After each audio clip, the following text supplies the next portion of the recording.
not pay the taxes which are due to the company, if you get concessions, you indulge in rent seeking, then you might get some short-term benefits. But I can assure you that you will never be able to have a sustainable business expansion model over time. Either you will be found out, your reputation will be soiled, or you will completely disappear from the scene. And this is something which I wanted to share with the students of IBA, and what Asad is going to talk about. It is not the business acumen. It is not the sharpness of your intellect. It is not how competent and how, intellectually oriented you are, how hardworking you are. But devoid of these values, you're not going to go anywhere in the world. And this, to me, is a reason why I brought Asad, despite the fact that he is a very, very busy person, and as you heard, he was invited to a meeting with the chief executive, the head of the state, but he preferred to come and keep up his commitment to this institution because he had made this commitment. This shows the side of the personality which very few people do display.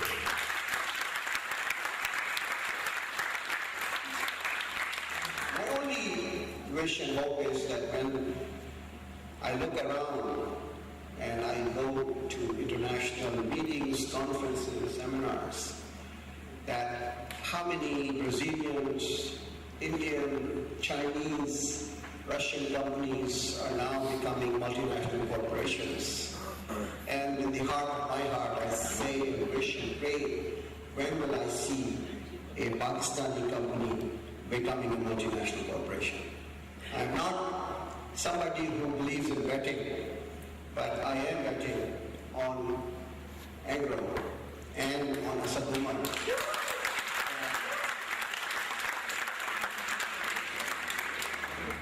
That one day he will fulfill my dream of becoming the first true Pakistani multinational corporation. With these few words, I don't want to come between you and him. I very warmly welcome Asad to IBA.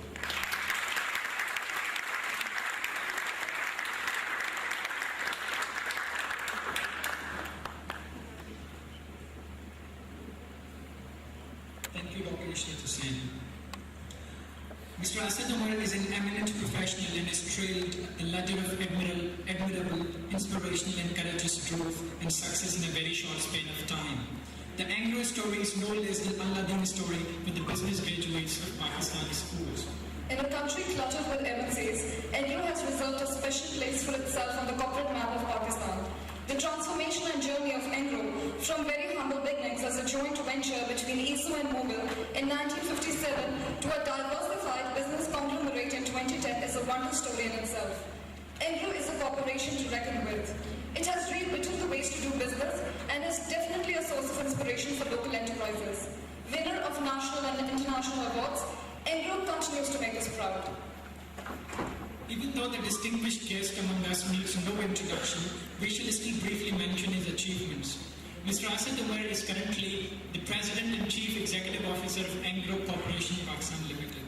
He graduated as an MBA from the Institute of Business Administration in 1984.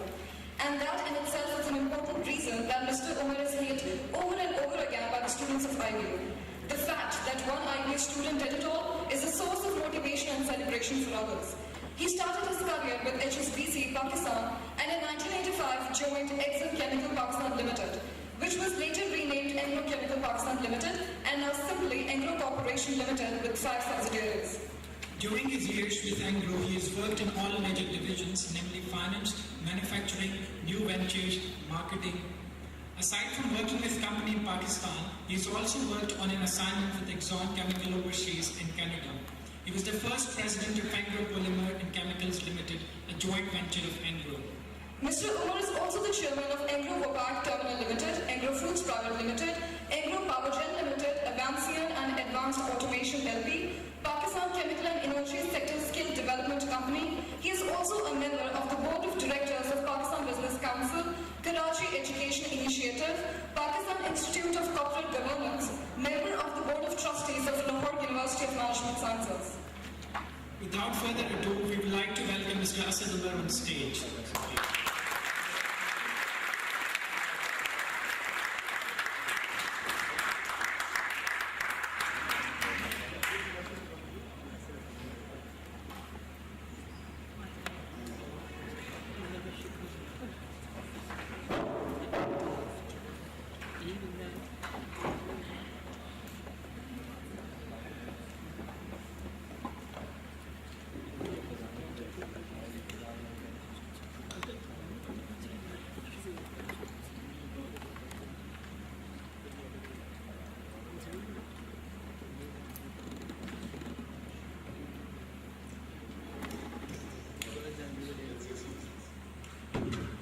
Thank you very much for inviting me here.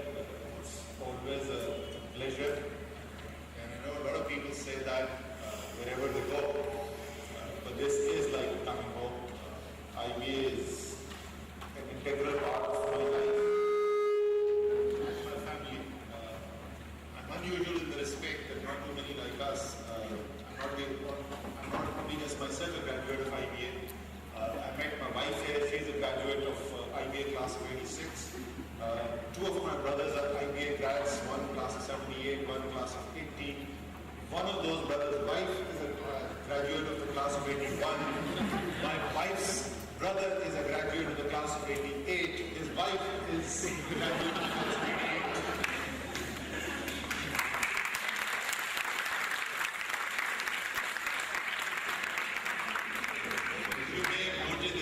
Synergy between our family members and the girls who come to IBA.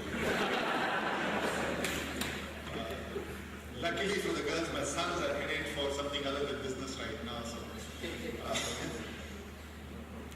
I hope most of you realize how lucky you are these days to have somebody like the stature of Dr. Rishad as the director of this institution. IBA has gone through various highs and lows in its life. Really, it is a great shot in the arm for this institution to have somebody like him come back and rejuvenate that. And you could physically see that there's construction going on. It's like going to Dubai in its heydays with cranes working all over. You know, you could feel the energy of the place. And that's what IBA seems to be like. How far ahead he is of people, mere mortals like you and me, you can gauge from the fact that Dr. Saab and myself both left Karachi at about the same time and landed back in Karachi at about the same time. During that period, I had managed to go to Islamabad and come back, and he had been all the way to Canberra and back.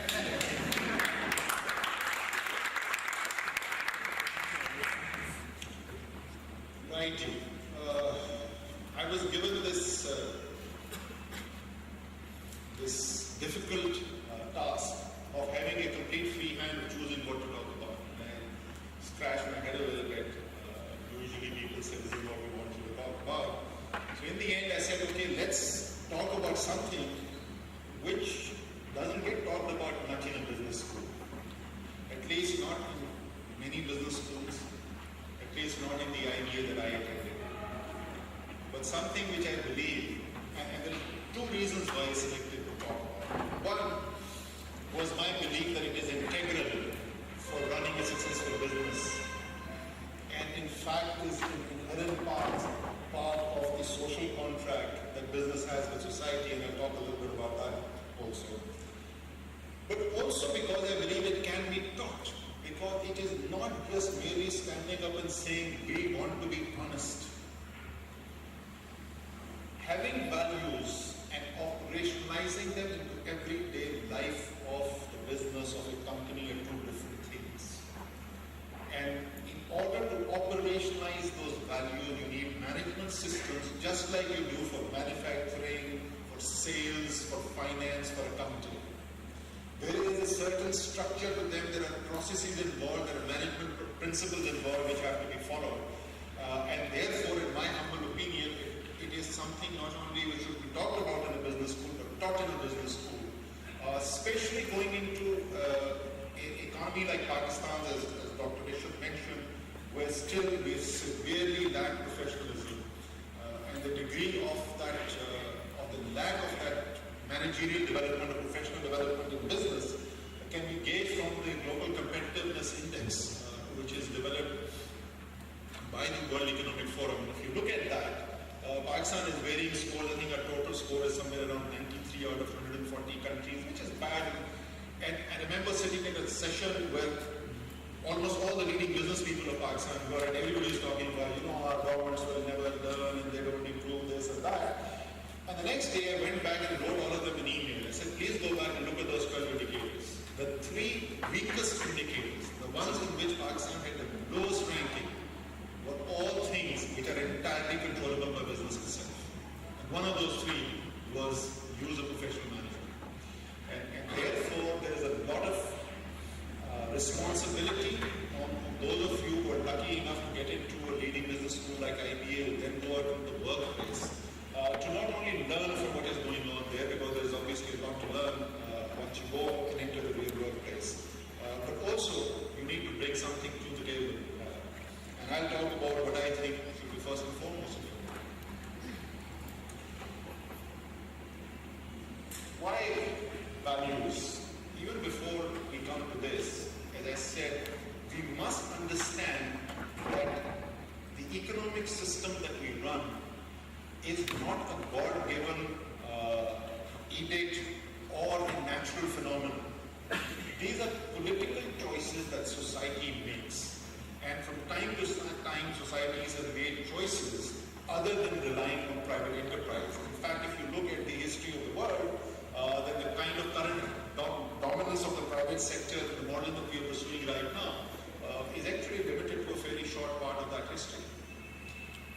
Society has chosen to allow, in countries like Pakistan, allow private business to operate, for property to be owned, for you to make money, because it meets certain societal goals. But in giving you that right, society also places certain restrictions on you, and it demands something in return. It demands that you should run your business without causing harm to the health of the citizens who work in those workplaces, the communities which come into contact with the products that you produce, who live in the communities around the places where you manufacture stuff, that you will leave as small an imprint on the environment and cause as little harm to the future well-being of society as is possible within the means of producing and consuming, that you shall pay your taxes, that you will produce products which meet the safety and health requirements, and so on and so forth. And therefore, in the very construct, in the very legitimacy of a private business, is the need for addressing values. It's not incidental to, it's not something nice to have. It is in the very